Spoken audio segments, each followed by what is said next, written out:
Hello and welcome to NinjaSoft. On today's video, we're going to look at how we can add advance payment to a supplier. So first of all, we click on three lines on the top left side. Then we navigate to contacts. After that, we navigate to suppliers.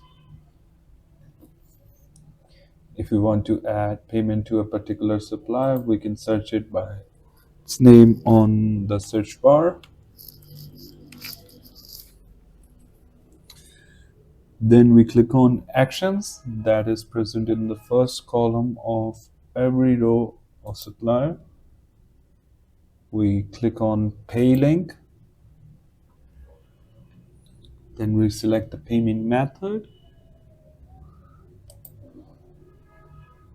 and hit save.